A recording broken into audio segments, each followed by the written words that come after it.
was sick that time. We kind of short notice had to fill in. We talked about, you know, what I know they've been studying the Christian virtues. And that's a great chapter to study about what you need to do going on in the Christian life.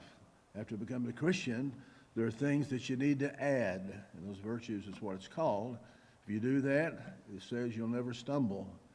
You'll be abundantly supplied to enter the kingdom. And so Christianity is a process of growth, but there are things along the way, and classes that we've had, especially that Sunday morning, we ask you for your input as to why so many people over time weaken, and why many leave the church, and some still remain, but they're not as have the same zeal and fervor and enthusiasm that they did in times past. So we got some great input in that, but I wanted to focus our attention tonight on what we can do to fix that, and that's the reason why Luke's lesson was so helpful, and especially the part about choosing the hard path. That's not something people normally do, but you may be amazed sometimes at the payoff in that. I'll give you an example. You know, I've had several large lawnmowers. I have an acre yard out at Carnes I still cut, responsible for. I could get one of the two lawnmowers fixed, gave one to Bill Morrison. I don't know what he's going to do with that, but I chose to get a push mower. You know how long it takes if the grass is not very high to cut an acre yard with a 22-inch push mower? Going hard, about 2 hours. If you wait about 3 weeks, you know how long it takes? Last week it took 6 hours. And so forth. But when it gets high, I've got great neighbors. I try to keep on good terms with them, and so often they'll come up with a riding lawnmower. Let me help you fix it. I said, no, I'm doing this for my heart, and that's really the reason. I tell them after having the AFib incident several years ago, after I had that second shot, my heart went into AFib. Never had any heart issues, but that was concern to me. And so I don't now have the heart or the lungs I used to because of COVID pneumonia, but I do it for my health. It pays off. I am sore as I can be, am I not, when I come in? I moan and complain, but by the middle of the second day, I feel great. That activity, that pushing, pays off. So I've got not just my yard to cut, but my daughter's yard to cut, so that's only about an hour, hour and a half, unless I let it grow, then it could be 3 or 4. But I'm saying sometimes choosing the hard part is what's best for us. And that, usually, especially when we know there's a need for that. Recently, I've been, unlike my family, family history has a lot to do with it. My mom and dad were bad diabetics. Anybody here they're diabetics? Is that a good thing to have? No, it's not. Of the 6 Bryant children, 4 are diabetics. I have a sister named Peggy. Most of you know her. She weighs about 98 pounds. I don't think she'll ever have a problem with diabetes. But I'm one that is still heavy and have not had any problem with that. But my last lab, my A1C started to go up. And the doctor said, we need to check that again. And I let that be my wake-up call. And so I chose the hard thing of giving up Mountain Dew. After 39 years, and the payoff, not just giving up Mountain Dew, but giving up sweets. I still consume them, but probably 80% of it's gone. And you may ever heard me talk about a diet that I'm off. I've actually lost 14 pounds. I've gone from spot number 2 to spot number 4 in my belt. I'm happy for that. And getting rid of all the sugar, my joints don't ache anymore. Now it's stiff, but I don't hurt. And so choosing the hard thing pays off, especially when it comes to spiritual things. If you're someone that deals with lifting weights, you know what would happen if a person did the same weight program day in, day out over the course of weeks and months? You think he improves? Very little if he does at all. There's something called muscle confusion. That's really choosing the hard thing. You got to mix it all up, and your body has to react to that. There are things called neural pathways in your brain. That's the way the brain works. And say sometimes because of injury, you can make different adjustments, but that's what your mind has to do. Anybody here worried about dementia? Alzheimer's? You know what Alzheimer's does for your brain? Those communication pathways get short-circuited. They don't get to the liver and to everything else and all that kind of stuff, and then you are in trouble. I've told this before, and this is for those of you who maybe knew, never heard that, my dad, after was put in a nursing home, after having a stroke and causing all kinds of trouble, this probably one of the best geriatric doctors in Knoxville was assigned to him, and I told him how worried I was, and he talked about, use your brain, Bill. Use your brain. And he talked about, here's a great example, If somebody here wanted to get to West Knoxville from here and I-40 was shut down, could anybody here make it to West Knoxville? With I-40 shut down, what would you do?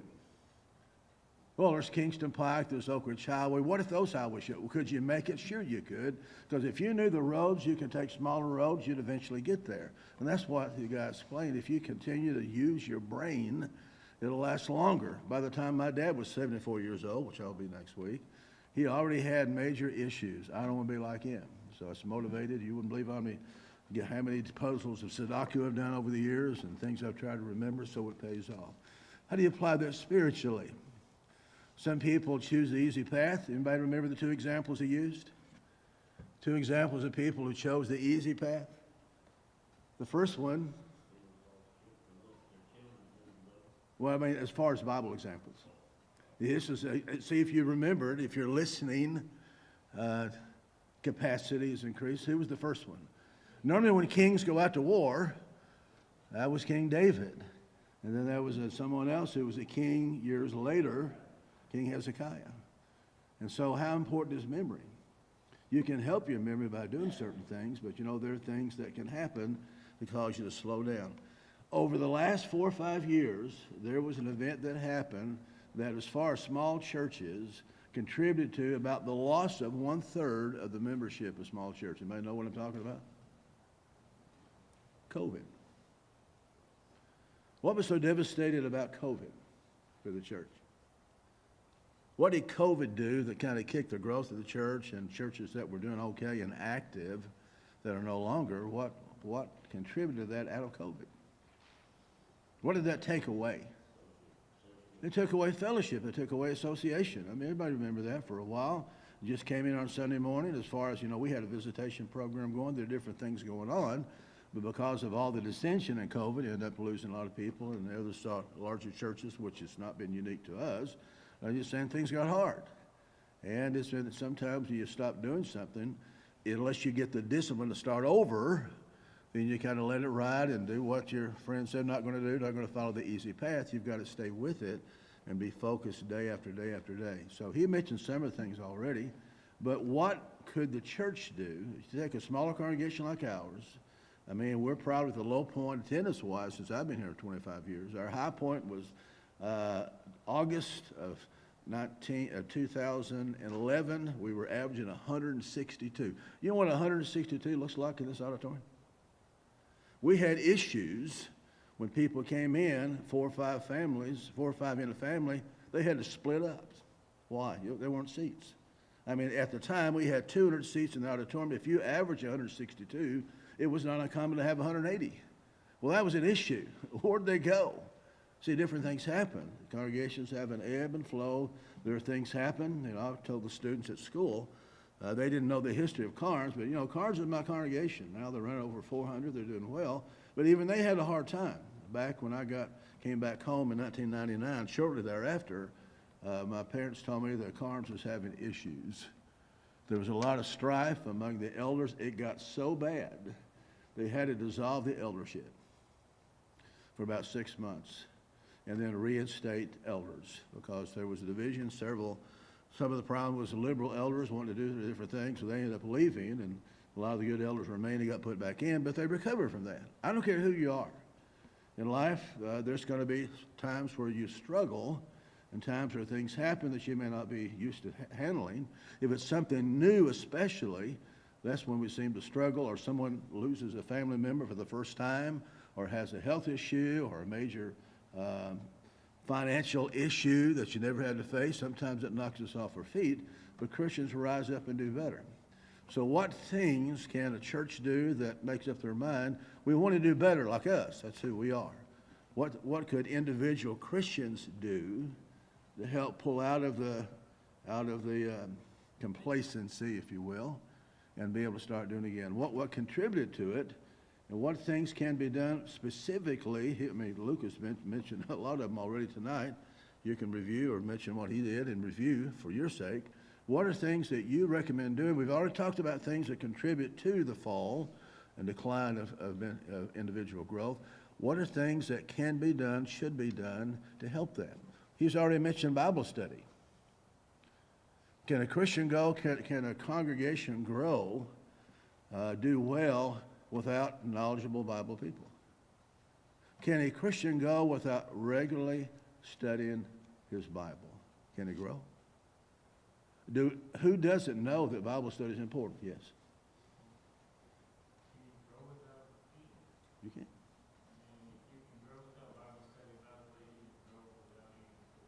Okay. And so if the problem, how much Bible knowledge do we have? I mean, those of you that have been members of the church for a while, would you say the knowledge of the Bible, the average Christian, is on the upward swing or downward swing?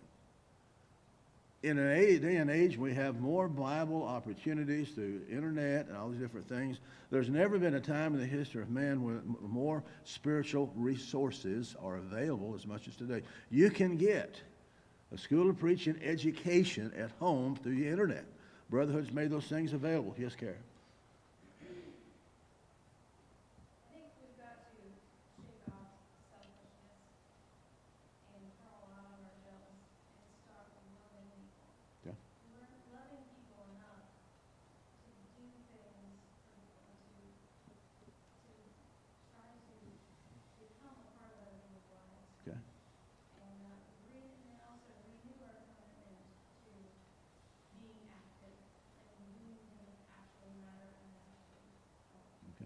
If you started listing the things that would help, nobody's surprised by saying, if you've got an active prayer life and you're studying a regular, you know how to study the Bible and you're getting good out of your Bible study, would that be enough? No. There has to be activity among other Christians. Why that activity? Well, she phrased it, loving other Christians. Why does that help the growth of an individual and the church? What is it about assembling with and being with other Christians that helps any Christian grow? But what does it do? Like for those of you, is there a passage that says, not forsaking the assembling of themselves together as the manner of some is? Where is that? Anybody know? Hebrews 10, verse 25. What does verse 24 say? The verse 24 gives you a reason why there's a symbol. Look at it. What should happen, what could happen, what better happen when people gather together to worship? Verse 24, what does it tell? Let us therefore consider how to stir up one another to love and good works. Not for similar. So I'm just saying, look at the context. So gather together, how does that stir up love and good works? I mean, looking at the logistics of it all, the practicality of it all, the function of it all, how does gathering together in an active church help stir it up? Thinking about a passage in Ecclesiastes 4, verse 9, two are better than one, because they have a good reward for their toil. For they fall, one will lift up his fellow, but woe to him who is alone when he falls and has not enough to lift him up. Two line together to keep warmer, three-fold cord is not quickly broken. Yeah. Without the fellowship of others, you fall pretty quickly. There's no help but you. Who came up with the design and invention of marriage, the family? That's God's plan. So the very basic unit of social life and growth is by what?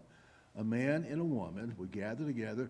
What's the advantage of having a husband and wife? You got two are better than one. In fact, there's a lot of wedding ceremonies that don't have read that passage. And so that's what it's supposed to be. Friends gather together, friends for life that help each other. They learn things. They're supposed to grow spiritually, especially in the spiritual ways. They're growing together. They can encourage. They find out what each other's strengths are and weaknesses, and that could be handled and needs to be handled in a positive way. But that's the way it works.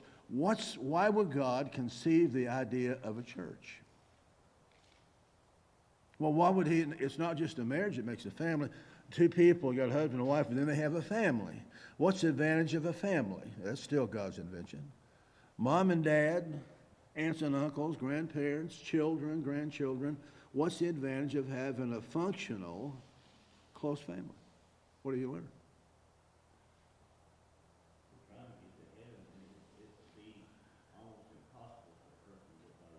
Okay. If you have a family anybody here grow up with a family that's been tight, that saw each other all the time? I mean, that's one thing. My dad had a sister, and their dad died when he was 2 years old.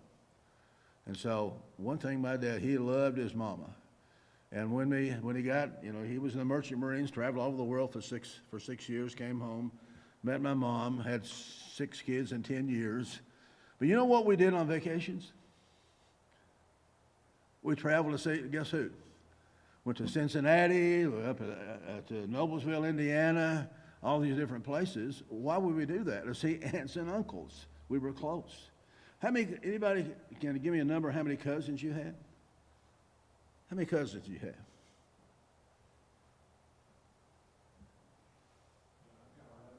Five? Anybody got more than 5? 11? Can you type 11? 14? I got 36. You know how often we saw them? At least, what's that?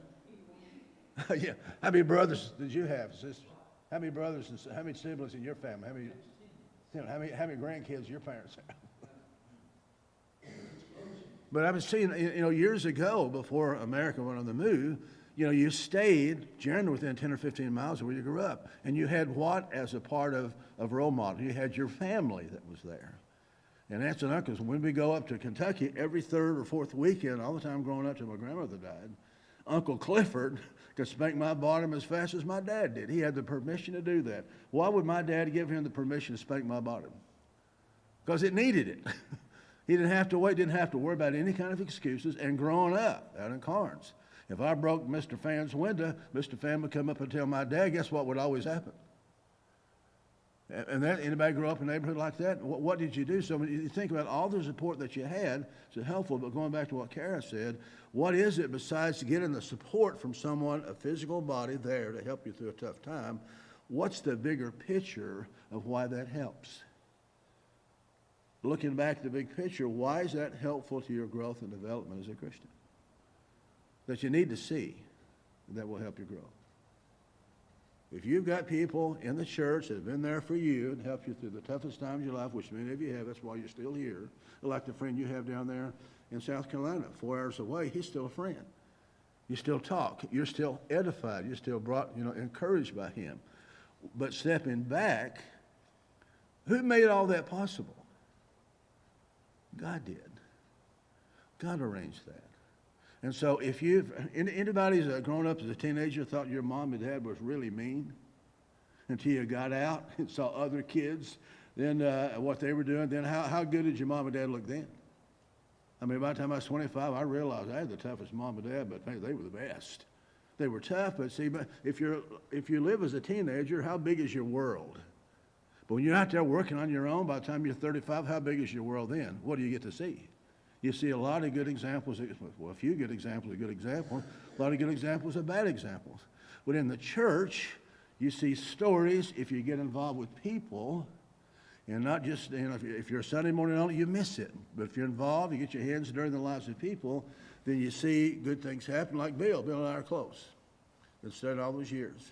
I mean, I could still tell you, I get teary-eyed the day that Dr. Hannah told him, if you don't go to Nashville and get this, stem cell transplant, you're not going to make it. And you went there and had one test. What did the test say? You're not qualified. Your body wouldn't be able to handle it. And he goes back home, and Dr. Hannah says, well, we'll just try more chemo. Well, chemo didn't work before. That's what you told him. But why did it work this time? Well, he got a biopsy, sent it down to Atlanta, I think it was. They come up with a different mixture. It cured him. How challenging are you? You're still at stage 4. A walking dead man. Why is he here today? To God be the glory. It's all about God. I mean, and sometimes he lets good people die, and he has it all figured out. He knows what we need and all that. I'm just saying, if you get a church that's active with each other, then they see God. And so think about this. If people are no longer plugging in and close to each other, what's that a sign of? In a church, maybe they've been active in times past, but if they're not as close to each other as they were, what's the problem? What's the number one problem? If you're not as close to each other as you need to be, what's the problem?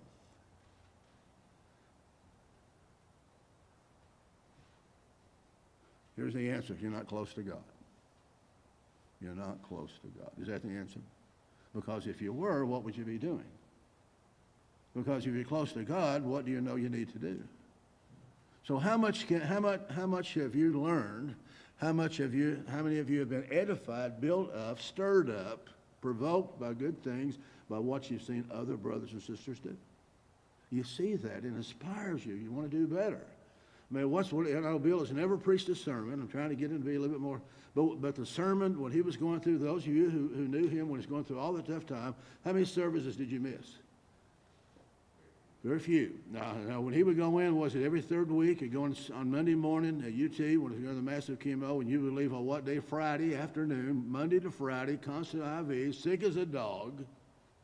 And then he'd go home, and then usually by that Sunday he'd be back. I mean, feeling rotten. So I was preaching a sermon up here. What was he preaching coming through the door? What was he preaching? I show up. Now, I feel just as bad at home. I might as well come. You want to feel bad? Might as well feel bad here physically. But his soul was enthused by that, and it helps. So being close to other people helps us see the providence of God at work in the lives of people. Yes, go down. Before I had hip surgery, they sent me to a place here in Knoxville, and I went over there, and what it was, there were several people there that had hip surgery coming up, and they called it group therapy. Yeah. We all were in the same boat. That's how we need to be at church. Yeah. The same boat. Yeah. Most of you know I've got a daughter who had issues with alcoholism, and there's a place called Cornerstone. Anybody ever heard of Cornerstone Recovery? That's one of the most successful in the country. A lot of people, famous people, come there and got help. There's a certain weekend where the family is invited to come in. It starts on a Saturday morning, and you're in a group. Here's about 7 or 8 residents who are there, and it's time for their parents or family or a husband or wife or spouses to unload. You know what? You know what you've done to me? Why would they do that? It's hard. I mean, to talk about anger and tears, an explosion of emotion, yelling. Why would they put those people through that? What's the advantage of group for these people? I remember thinking, man, I'm glad Rebecca, she's not anything like that at all. Well, she did later on. But, you know, when you see that happen, what would they do? Why would they construct such a thing that would be so hard? What would be the advantage for those residents going through that to hear that? What's that? Accountability for who?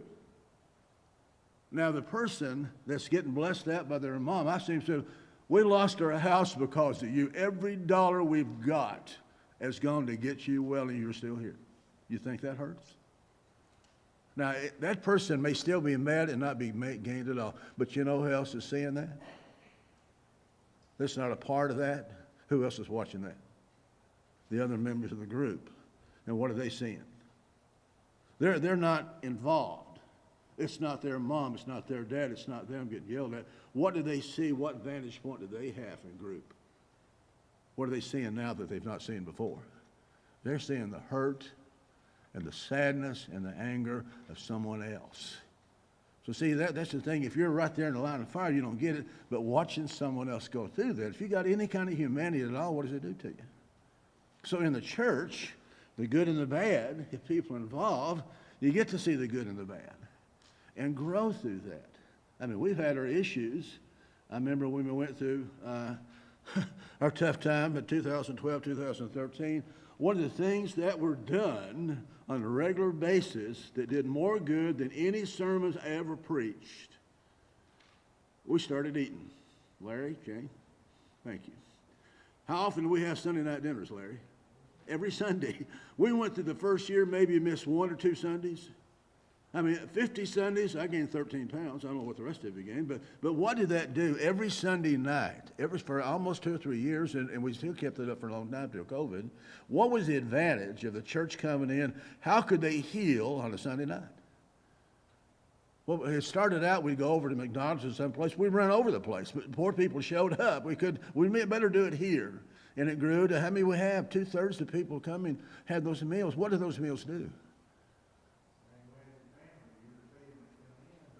what is it about sharing a meal that can give the opportunity? Anybody remember your first date? Dates? Meals have anything to do with it? Now, you were a manager of a restaurant, and this guy came in there. Was he a worker for you? That's the thing I like. This is funny to me. Luke's reported to her. Was he a good worker? And the people that came in there, what kind of restaurant, what kind of food they served? Okay. But see, all those people, what is it about, how often are dates about meals? Even when you're 16 or 17. Because there's something united, everybody's eating, there's something to do with your hands, your discussions and so forth, but that's a wonderful way to start. But fellowship should go beyond that, and it does. If you're dating, you start there. Well, we don't have to have another date. One date's fine for this guy or that girl, but the more you are together, the more you learn of each other. And how many of you remember phone calls for somebody who would be shy, can talk for 3 hours? Did that ever happen to any of you? He'll never find a girl. He'll never talk with her. That's the thing my dad said, man. He didn't know how to talk. And found out I was on the phone for 2 hours. He didn't say, man, he was happy that I could talk for 2 hours. I mean, what is it about people? God made us that way. And so how do you get more fellowship? What keeps us from that? What fears do we have of keeping people, of getting involved in the lives of other people? Because Kara said it. Learning to love. If you're reading the Bible, if you're studying and you're active, the desire to study and pray is going to be more intensified. The more you do the right things, the easier it is to do things not because you have to, but because you get to. You're not just looking at the gift, you're looking at the giver of the gift. And so what is it that can be gained? Questions, comments? For somebody who's not used to studying their Bible on a regular basis, what can be done? What do they probably lack that maybe someone else here could help them? If somebody's not studying their Bible on a regular basis, they know that they should, what do you think the problem might be? Yeah, they're intimidated by it, yes. Yeah. How many of you would classify yourself as a good student? Raise your hand if you're a good student. How'd you learn to be that? Now, Luke, if you got an engineering degree, you're a good student. What did it take to learn to be a good student? How would you identify a good student? He's curious to learn. I mean, what about his study habits? Dedicated. Will he always wait till the last night to cram for the exam? What's that? You're disciplined to do what? When's the best way to study? To study 36 hours at one time or 2 hours 18 times?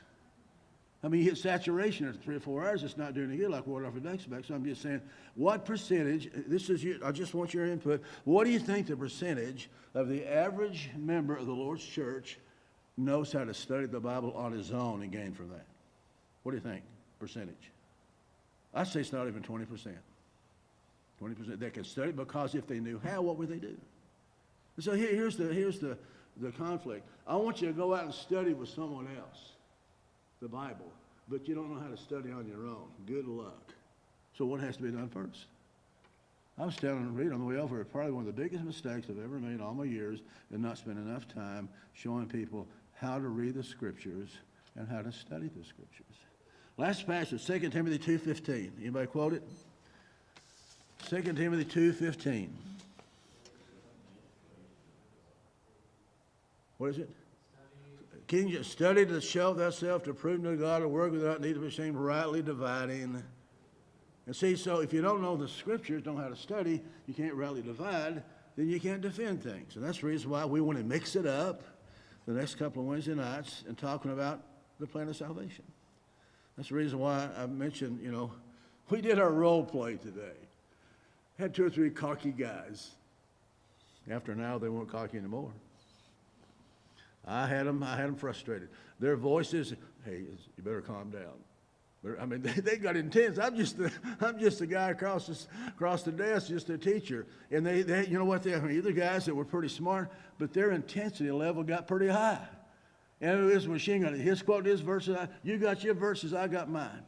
On baptism and belief and all that kind of stuff. You think that would be a good way to study? You know what it did? It exposed him. How do you teach better? So I'm just saying role play is one way that we're going to mix it up and let you see what the arguments are that are presented against the truth and see how competent Bible teachers can answer that. You think it'll be good? I'll give you the assignment. He's going to cover that.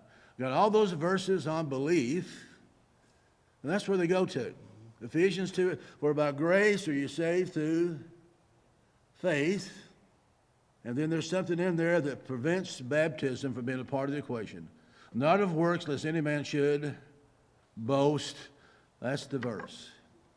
Are you prepared to answer that? Appreciate your good interest. Appreciate all the comments. Appreciate their growing numbers on Wednesday night. Looking forward to next Wednesday night. Kent will be the one teaching 2 weeks from now. Luke will do that. It ought to be fun. Get everybody here that you can. It ought to be interesting. Thank you.